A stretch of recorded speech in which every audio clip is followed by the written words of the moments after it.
Hello Stampers, I'm Kelly Acheson at stampabove.com coming to you from Menasha, Wisconsin. I am an independent Stampin' Up! Demonstrator in the United States. So today for my Wait, what? Wednesday tip video, I think I found a really good tip to share with you. At least when I saw it, I was like, oh my gosh, I have to share that.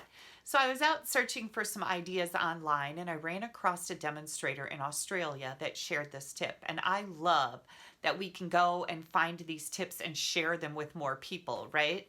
And I'm going to be showing you the finished product of my mint macaron nugget box that I showed you how to make on my Sunday night Facebook Live. Let's flip this camera around and I'll show you what I'm talking about. So the tip that I'm going to share with you today has everything to do with tear and tape. I've actually got a couple little tips here.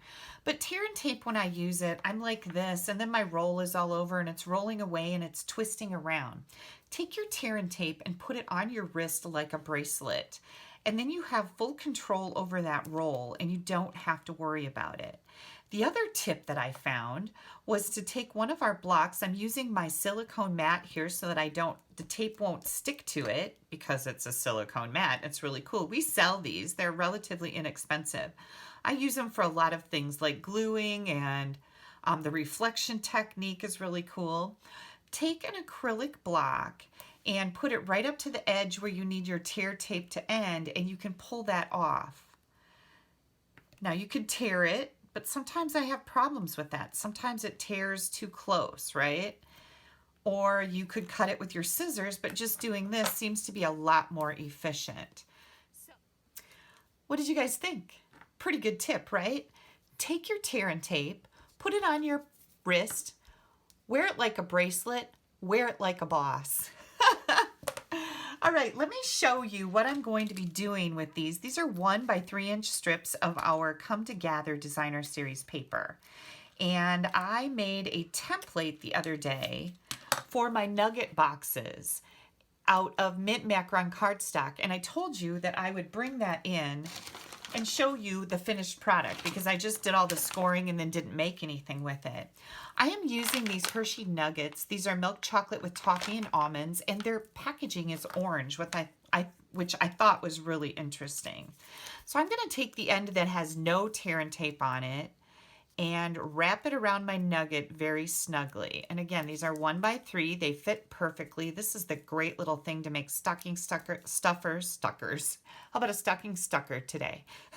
To make stocking stuffers for Christmas or to just give as gifts for any type of occasion. Let me get this one done. And then we're going to put this in the box that I already have finished. Let me move this out of the way. Here comes my mint macaron box that I promised I would share with everybody. Here's all my nuggets wrapped up. Here's a place to write. And then we've got some of our copper trim here that I left long enough to tie in a nice little bow down here to complete our little gift package. Oops, hang on, it's stuck under my fingernail. Come on, you. Let's try that again. I have to leave a bigger loop. It's sliding away. I need more hands. Can anybody give me a hand? There we go.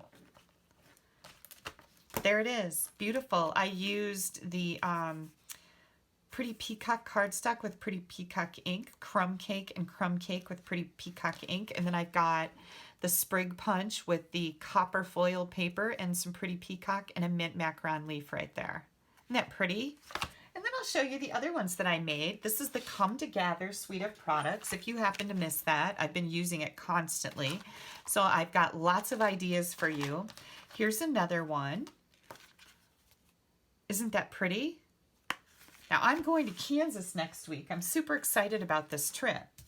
And I'm going to be taking these for my aunt and my 2 cousins to give away as gifts to them. I know they're gonna love them, right?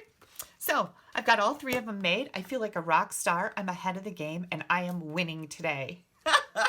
If you would like to see all the details, ordering links, and ordering any of these products, head over to my blog. And also, don't forget that every Wednesday with these Wait What? Wednesday tip videos, I also have a joke of the week on my blog. Sometimes it's a cringy groaner. Sometimes it's just corny, but sometimes it's really funny and you'll get a good belly laugh out of it. Head over to my blog to check that out. You can also find all the details. I'm going to put a link in there back to the video where I made these boxes so you can see how to make one of your own. And there'll also be shopping links if you would like to get the Come Together suite of products. When you order that suite from me, I will give you a free cardstock pack while supplies last. I am down to about, I think, 3 or 4 cardstock packs left. So, online class, 12 cards, a beautiful box. If you'd like to see more information about that online class and that free cardstock pack, look on the right side of my blog. You'll find an online ordering button there. These packets, pre-cut cardstock packets, are going really fast. So, like I said, it's while supplies last, first come, first serve. And I will be announcing in that online class link when I have run out of these pre-cut cardstock packs. All right, you guys, thanks again for taking some time out of your day to spend it with me. Bye-bye.